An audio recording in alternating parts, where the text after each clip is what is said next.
Nós ontem falamos sobre o enriquecimento da personalidade e como podemos nos tornar membros de nossas famílias cada vez melhores, não é? Desenvolvendo ou cultivando os talentos dados a nós por Deus.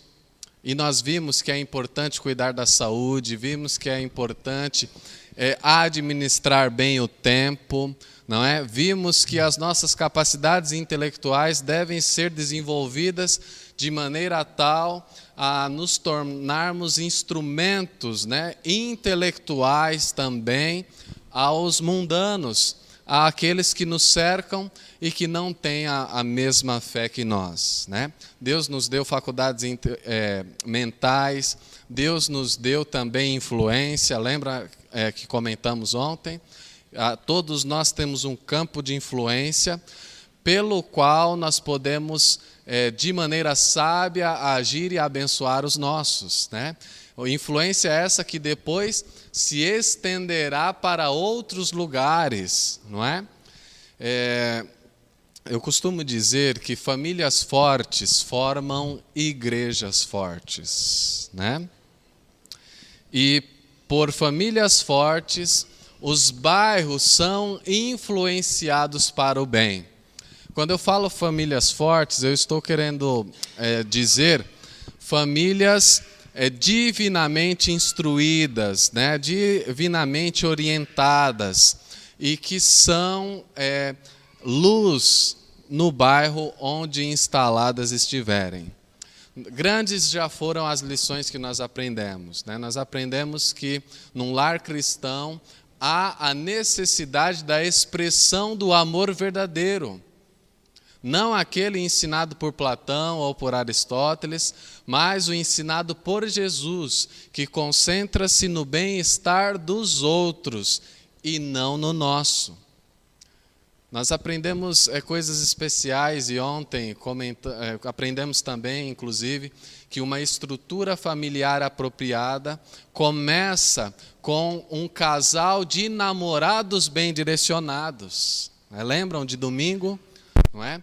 É preciso saber escolher, é preciso ser orientado de maneira adequada pelos irmãos mais velhos, pelos pais, não é?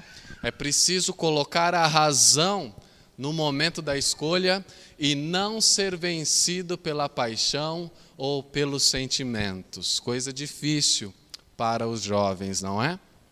Ou seja, para mim, queridos, todas essas lições que estou compartilhando com os irmãos e que tenho aprendido na minha experiência e com as leituras que faço, são de uma preciosidade infinita. Quantas pessoas não têm acesso a uma orientação adequada para a escolha do cônjuge? E não demora muito, sofrem demais porque não foram bem orientadas, não é? Nós temos uma preciosidade que são esses conselhos e que não podem ser desperdiçados, amém? Ontem eu disse aos irmãos que nós meditaríamos hoje sobre a força, né? Ou sobre aquele que pode nos dar força para realmente atingir uma personalidade segundo a vontade de Deus. Só que eu queria fazer uma alteração. Eu estava no caminho e eu lembrei de coisas muito especiais e que eu gostaria de compartilhar com os irmãos hoje. Não queria deixar para amanhã, né, ou para depois, mas achei importante falar com os irmãos hoje. Só que para não ficarmos, né, curiosos quanto àquilo que nos capacita para desenvolver uma personalidade segundo a vontade de Deus, uma personalidade verdadeiramente cristã, eu quero iniciar respondendo aos irmãos essa pergunta que fiz. Qual é a força, né, ou de onde vem a força para desenvolvermos uma personalidade que agrada a Deus, né? De onde vem isso? Abra sua Bíblia, lá no Evangelho de João, no capítulo de número 16. João, o quarto livro do Novo Testamento. O capítulo é o capítulo de número 16. Adolfo, onde vou conseguir, encontrar o porto seguro para desenvolver essa personalidade divinamente inspirada? João capítulo 16, leia comigo o verso 7 e 8. João 16, 7 e 8 diz assim a palavra da verdade. Mas eu vos digo a verdade. Quem está falando? Jesus. E ele diz, convém-vos que eu vá, porque se eu não for, o Consolador não virá para vós outros. Se porém eu for, eu vou-lo enviarei. Olha o verso 8. Quando ele vier, convencerá o mundo do pecado, da justiça e do juízo. De quem Jesus está falando, queridos? Do Espírito Santo. É a terceira pessoa da Trindade que assumiria um ministério terrestre após a ascensão de Jesus e que está conosco desde então, não é? Já há pouco mais de 2000 anos. Né? Jesus ele está dizendo, portanto, que o Espírito Santo é aquele que nos convence daquilo que é a justiça e daquilo que é injustiça em nós.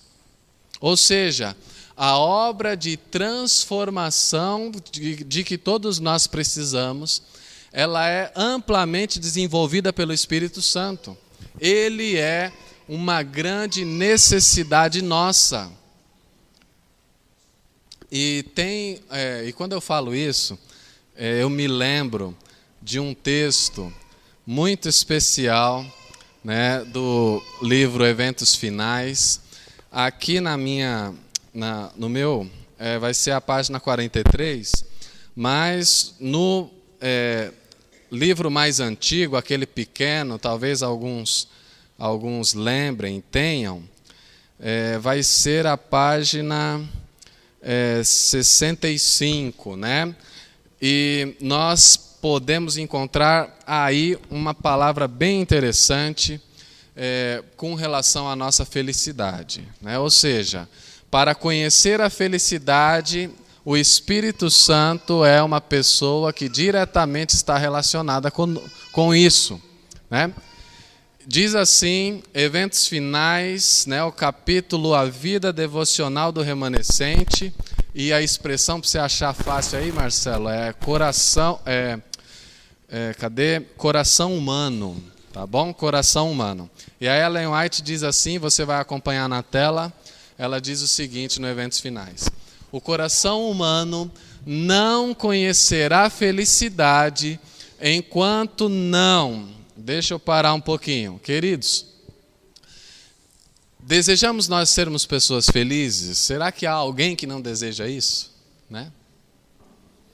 Ela está dizendo, o coração humano não vai conhecer felicidade se não... E aí aparece, ela termina a frase, né? E a frase é a seguinte: o coração humano não conhecerá felicidade enquanto não se submeter a ser moldado pelo Espírito de Deus. Importante isso ou não? O coração humano apareceu para a gente? Olha lá, o coração humano não conhecerá felicidade enquanto não se submeter a ser moldado pelo Espírito de Deus. Olha só a frase seguinte: o Espírito, o Espírito Santo, afeiçoa a renovada alma ao modelo, que é Jesus Cristo. Ou seja, ele é uma necessidade nossa. E uma vez que submetidos ao poder do Espírito de Deus, nós tenhamos a nossa vida por ele dirigidas, nossos familiares serão ou não abençoados pela nossa influência, queridos? Muito, não é demais. O nosso lar vai ser uma bênção com a nossa presença. E a felicidade se instalará em nossas vidas, irmãos. Olha só que coisa preciosa, né? quer ser feliz, não adianta buscar a felicidade em outras coisas. A nossa felicidade está em Deus, em Jesus, em submeter a nossa vontade à dele. É aí onde se encontra, né, a nossa felicidade. Ou seja, respondendo à pergunta de ontem, para desenvolver uma personalidade segundo a vontade de Deus, é preciso ter como guia o Espírito Santo. E nós encontraremos a verdadeira felicidade. E nossa família também. Amém? Livro Fundamentos do Lar Cristão. Eu não sei se os irmãos... Eu não sei se vai ter esse livro aí, Márcio, que eu acho que tem os principais, né? Mas o Fundamentos do Lar Cristão, que é uma nova compilação da igreja, na página 10 está escrito o seguinte: a primeira obra de cada membro da família é garantir que a presença do Espírito Santo esteja no lar. Ó, a primeira obra nossa é garantir que o Espírito de Deus esteja na nossa casa. Adolfo, você disse que ia fazer uma alteração, né? O que você queria falar, não é? Eu me dedicaria hoje a falar sobre o poder do Espírito Santo na família e os seus desdobramentos. Era essa a intenção original. Só que como eu falei que no caminho eu me senti incomodado de falar sobre outras coisas, eu vou meditar agora com os irmãos sobre os papéis familiares, tá bom? Pode ser assim? Nós estamos em dias, queridos, que as coisas estão se invertendo. Deixa eu compartilhar algumas coisas que eu vi. Outro dia, numa visita a familiares meus, eu vi uma criança de mais ou menos, um menino de 2 anos, né, dominando os pais. Irmãos, isso é possível? Sim. Ele queria fazer alguma coisa, os pais diziam não, e aí ele começava a gritar, e aí, né, vencia a batalha. Queridos, isso é comum hoje? Sim, e como é? Deixa eu compartilhar uma outra coisa que vi. Eu estava na casa de um amigo e a família vizinha, né, do mesmo quintal, estavam numa discussão. E sabe quem falava mais alto na discussão? Oi? A filha, né? A filha era quem falava mais alto. E aí o meu amigo falando comigo, ele dizia que aquilo era recorrente e que era ela mesmo que batia o pé. Sabe uma coisa que eu vi também, e isso já tem, acredito que uns 3, 4 anos, eu fui pregar em uma igreja pela manhã, à tarde fiquei na casa dos irmãos, e depois do almoço, o mais velho de todos, o anfitrião ali, o senhor, né, o proprietário, ele estava falando alguma coisa, quando o filho, de aproximadamente 48 anos, quase 50, uma pessoa madura, não é? Cortou ele na fala, né? Na hora, o pai o repreendeu. Era um senhor já de uns 70, né, mais ou menos, 60 e poucos anos. Na hora ele o repreendeu. Sabe o que esse homem de quase 50 fez? Ele falou, tá bom, pai, tudo bem. Se calou na hora. Na hora, irmãos. Só por ter interrompido acidentalmente, porque, né, às vezes a gente, né, não se segura e quer falar, o pai o repreendeu e ele na hora baixou a bola, né, como dizem por aí. Nós estamos vivendo em dias em que os papéis eles estão sendo trocados. Eu conheço, irmãos, famílias em que o marido apanha da esposa. né? Ah, irmão Adolfo, né? Como pode?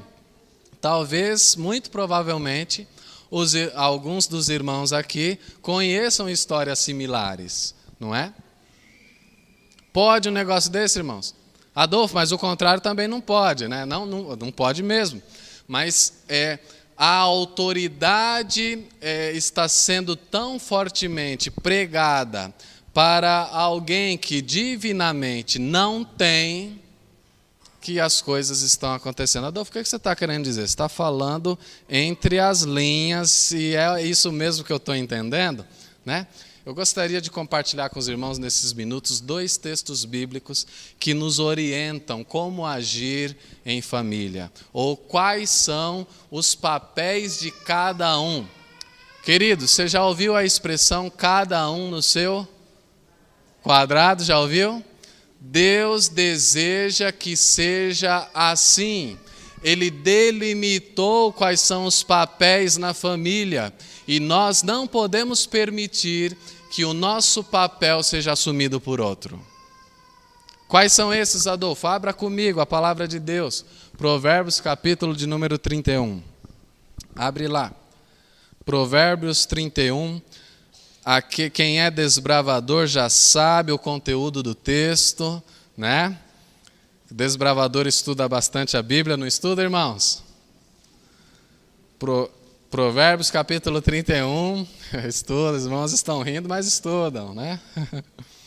Provérbios capítulo 31, nós vamos ler a partir do verso 10.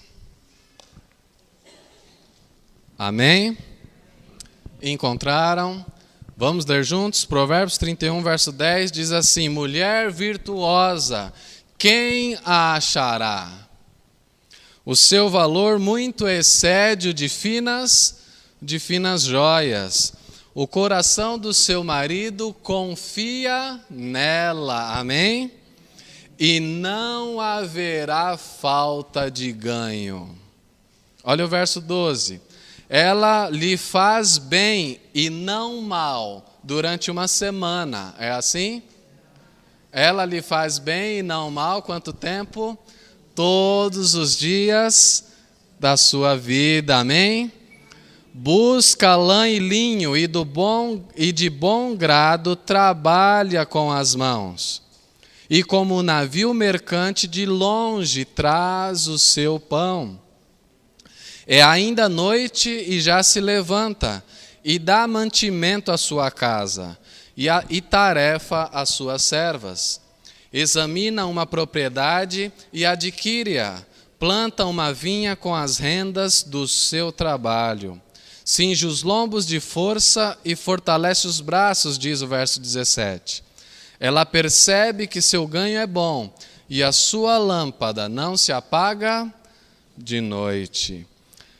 Estende a mão ao fuso, mãos que pegam na roca, abre a mão ao aflito e ainda a estende ao necessitado. No tocante à sua casa, diz o verso 21, não teme a neve, pois todos andam vestidos como?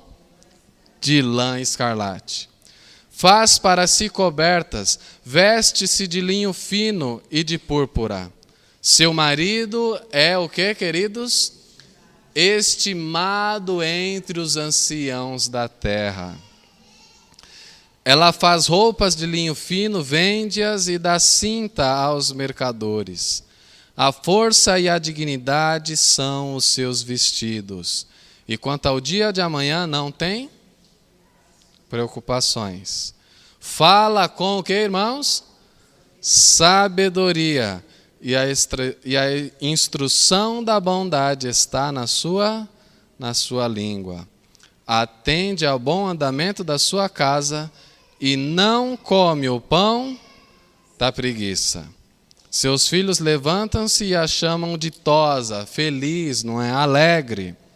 Seu marido a louva dizendo, muitas mulheres procedem virtuosamente, mas tu a todas sobrepujas. Enganosa é a graça, vã a formosura, mas a mulher que teme ao Senhor, essa será louvada. E o último verso diz que ela será também de público reconhecida. Queridos irmãos, mulher virtuosa, quem a achará? Os irmãos de Jardim dos Ipês. Amém? Amém. Queridos, olha que bênção é essa mulher que a gente leu. Olha que bênção. Qual é o papel da mulher na sociedade contemporânea? Irmãos, não é diferente do que sempre foi indicado por Deus. Mas os homens, começaram a mudar as coisas. Há 100 anos atrás, Lenin, um governante da Rússia, ele disse assim: nós precisamos tirar a mulher dessa atividade opressora, mesquinha e degradante, que é o cuidado dos filhos e os serviços domésticos.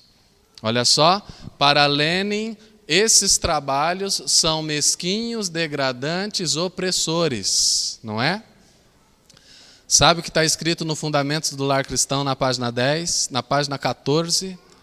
Está escrito assim: todo serviço que nós precisamos fazer, seja lavar a louça, seja pôr a mesa, seja cuidar de um doente, é de importância moral.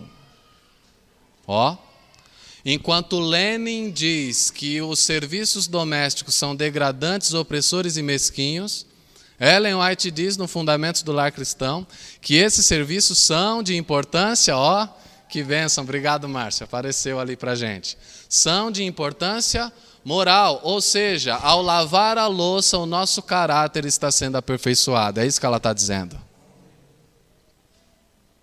É importante ou não é esse serviço doméstico, irmãos? Aos olhos de Deus. E aí os comunistas, instigados por Lenin, tinham a ideia de aumentar absurdamente o número de creches, para que as mulheres pudessem entrar no mercado de trabalho e ser uma força de produção para o governo. Vocês sabem que o plano do comunismo é o governo cuidar de tudo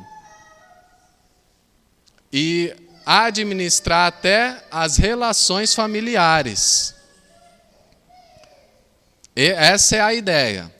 Aqueles que conhecem um pouco de história sabem que onde passou o comunismo só houve fome, miséria, perseguições, mortes injustas. Esses são os resultados do governo comunista. E vem deles a ideia de aumentar a creche e tirar a mulher de casa. Olha só, será que as intenções são boas? Será que vem de Deus isso? Hoje, queridos, os serviços domésticos, esses aí, cuidar de criança, é uma coisa que está ficando com as avós, Minha mãe já falou logo para a gente, já falou, eu não vou criar filho de ninguém. Então não vai ter escapatória, A esposa do Adolfo e o Adolfo vão ter que se virar, e é assim que está sendo com os meus irmãos, não é? Ou seja, queridos, é esse o plano de Deus, É nós que precisamos cuidar, os nossos papéis não podem ser terceirizados, eles são nossos. A mulher virtuosa, está escrito, nós lemos, ela cuida da família, ela tem ganhos, e ganhos bons, não é assim que está escrito? Mas os filhos estão na creche? Não, Queridos, tem alguns trechos desse capítulo que eu acho fantástico e gostaria de fazer algumas considerações. Os irmãos notaram que no capítulo dedicado à mulher aparece o marido dela? Os irmãos notaram que a gente leu? O marido dela é respeitado entre os anciãos da terra. Lembram que a gente leu isso? Quando eu li isso eu fiquei curioso, mas por que aparece ele aí? Fui fazendo ponderações, reflexões, e sabe a qual conclusão eu cheguei, queridos? A mulher virtuosa que assume o seu papel, conforme Deus indicou, ela adquire pelo seu comportamento respeito, ela garante respeito para o seu marido, pelo seu comportamento. É ou não é assim, irmãos? Eu vou pedir para o Márcio achar para a gente, no Mente, Caráter e Personalidade, volume 1, a página 159. Mente, Caráter e Personalidade, volume 1, a página 159, tá bom? Nós vamos... encontra a cabeça da família, essa é a expressão, né? Cabeça da família.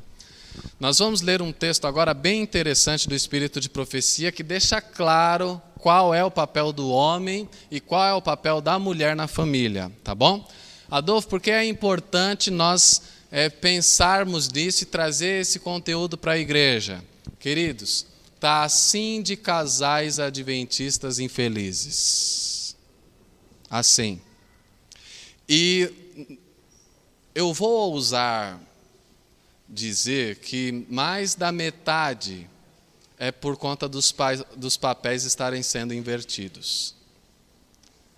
Queridos, recentemente eu ouvi um homem desabafar e dizer que pela sua postura ele permitiu que o seu papel fosse assumido pela esposa. E agora ele está feio na foto porque ele não tem mais voz. Vamos ler junto? Eu não sei se o Márcio acho que encontrou. O marido, cabeça da família. Isso, é esse mesmo. Olha o que está escrito. Mente, Caráter e Personalidade, página 159. O marido e pai é cabeça da família.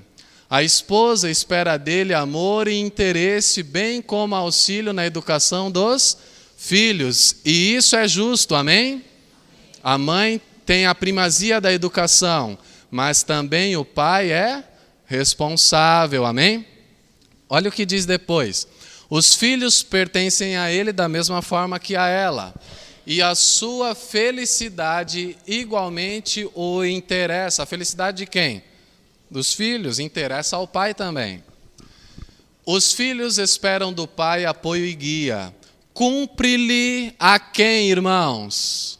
Ao pai, ter justa concepção da vida e das influências e associações que devem rodear a família. Ele deve ser regido, acima de tudo, pelo amor e temor de Deus e pelos ensinos de sua palavra, a fim de ser possível guiar os pés dos filhos no caminho reto. Até aí, amém? Olha que texto precioso, irmãos.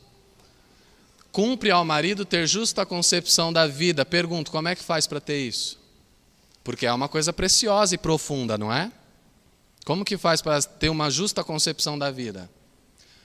Examinando as Escrituras Sagradas e aumentando o seu poder intelectual, estudando administração financeira, comportamento humano, fisiologia. Lembram que comentei isso ontem?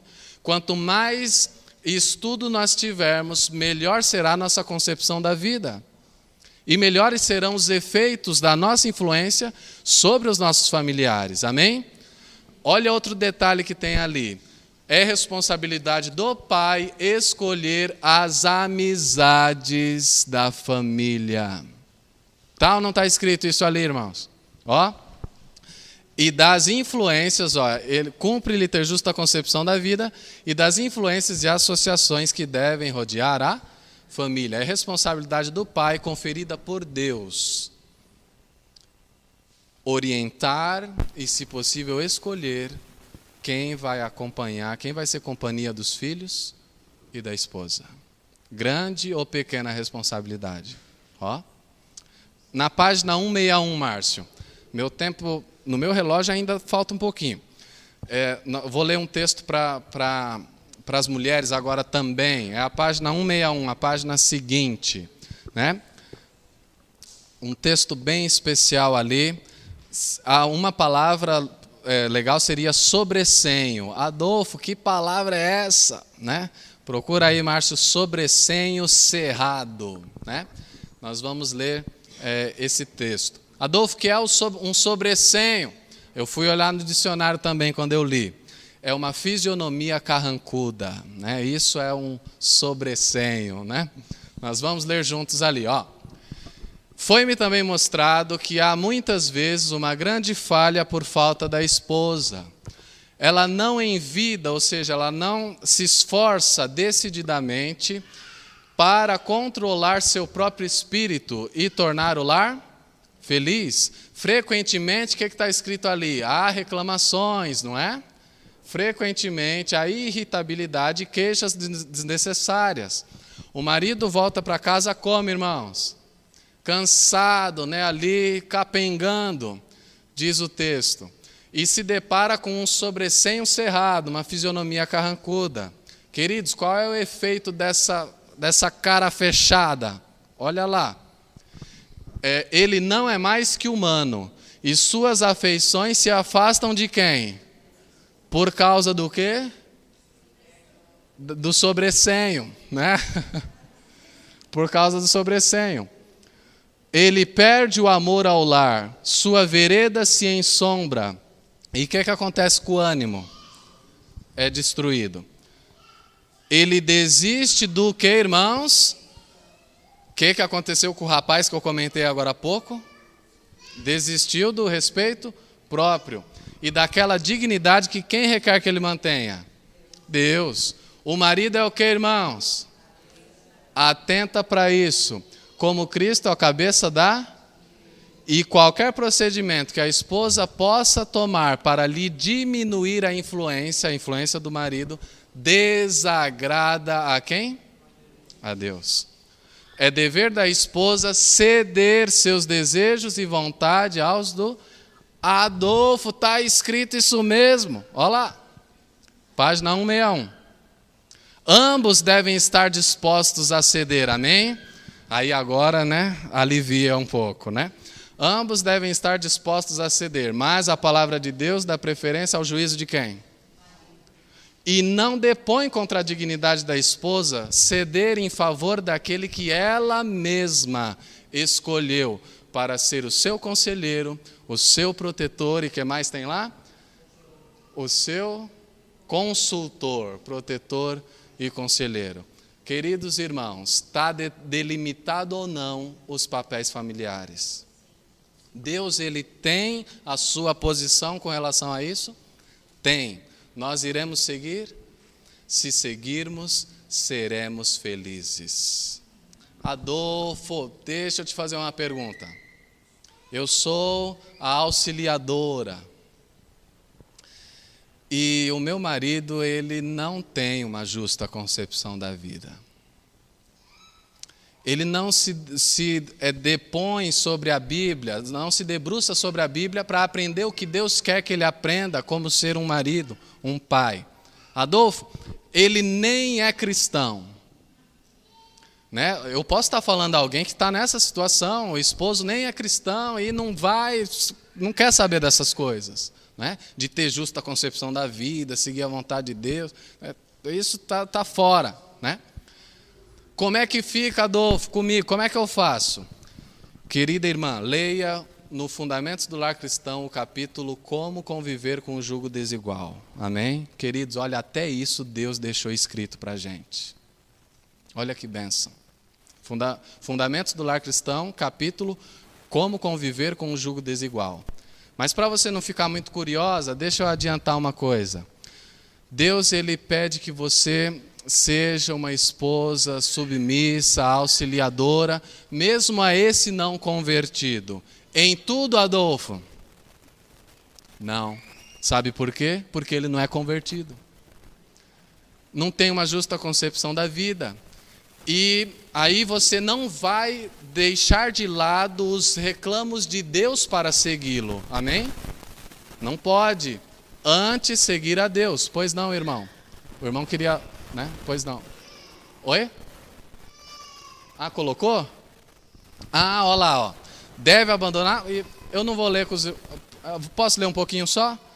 Né? Rapidinho, ó. Tenho recebido cartas de mães contando suas provações, tal. O marido e pai não é crente, faz de tudo para tornar difícil a convivência da esposa, né? O marido é um homem profano, vulgar, abusivo. Quando ela está procurando, esse texto é forte, irmãos. Quando ela se reúne para orar com os filhos, o que o marido faz? faz todo o barulho possível, amaldiçoando o Deus da Bíblia. Ó, avança um pouquinho, Márcio, que o que eu quero compartilhar está um pouco para frente, né? Opa, ali, ó. Em tais casos, meu conselho é, legal, mães, sejam quais forem as provas a que vocês forem chamadas a enfrentar através de pobreza, feridas da alma, né? De atitude dura, tirânica do marido e pai, qual é o conselho dela? Não abandone os filhos. Posso compartilhar uma coisa com os irmãos que eu aprendi rapidinho? Uma vez eu estava numa igreja e uma senhora disse assim, Adolfo, né, na verdade ela comentou na classe, irmãos, meu marido chegou para mim e disse assim, ou você escolhe, ou a igreja, né, ou esse Deus aí, ou a mim. Ela falou de boca cheia o seguinte, irmãos, quem os irmãos acham que eu escolhi? Deus, de boca cheia ela falou isso. Eu só ouvindo, não falei nada. Irmãos, a resposta mais sábia a uma palavra ousada dessa, sabe qual é? Eu escolho os dois. É sábio isso ou não é, irmãos? Adolfo, mas tem circunstâncias e circunstâncias. Sim, queridos, eu reconheço que há circunstâncias que são inviáveis, que não dá para continuar. Existem sim. Mas a nossa primeira resposta deve ser sempre a manutenção da família. Amém? Sempre. Por isso que o conselho de Ellen White é, não abandone os filhos. Você está sofrendo, mas pelo seu testemunho, é o que ela vai dizer mais para frente. Pelo seu testemunho, ele pode ser convertido. Amém? A verdade é, irmãos, que nós não temos garantia de nada. Eu posso casar hoje com a diretora da escola sabatina espiritualíssima e amanhã ela abandonar a igreja.